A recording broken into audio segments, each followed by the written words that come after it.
নতুন কমিটি পাওয়ার পর যে ফলবন্ত আনন্দ মিছিল উপহার দিলেন, যে বাংলাদেশ প্রতিষ্ঠার স্বপ্ন বিএনপির ভারপ্রাপ্ত চেয়ারম্যান জনাব তারেক রহমানের নেতৃত্বে বিএনপিকে সামনে নিয়ে এই বাংলাদেশের উন্নয়নের সমৃদ্ধির স্বপ্ন বাংলাদেশের মানুষ দেখছে। আমরা বিশ্বাস করি বাংলাদেশের মানুষের সেই স্বপ্ন বাস্তবায়নে ইতিমধ্যেই দলকে পুনর্গঠন প্রক্রিয়া চলছে। নতুন করে সঠিক সৎ সাহসী স্বচ্ছ নেতৃত্ব তৈরির মধ্য দিয়ে এই বিএনপির নেতৃত্বে বাংলাদেশকে আগামী দিনে মানুষের স্বপ্নের বাংলাদেশের রূপান্তরের যে প্রক্রিয়া চলছে সেই প্রক্রিয়ার অংশ হিসেবেই সদ্য জামালপুরে জাতীয়বাদী স্বেচ্ছাসেবক দলের আহ্বায়ক এবং সদস্য সচিব 2 সদস্যের কমিটি ঘোষণা করা হয়েছে।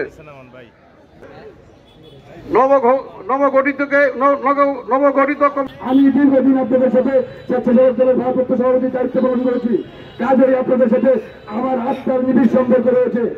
আমি কমিটি পাওয়ার পরে আপনারা বিভিন্ন উপজেলায় যে আনন্দ মিছিল করেছেন সেই জন্য আমি আমার ব্যক্তিগত পক্ষ থেকে এবং আমার নতুন কমিটির পক্ষ থেকে আপনাদের কাছে কৃতজ্ঞতা জ্ঞাপন করছি এবং ধন্যবাদ জানাচ্ছি।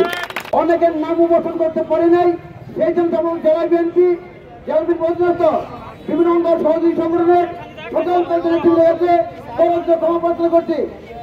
উপজেলা সকলকে শক্তিশালী করে আমরা আগামী দিনে বিএনপির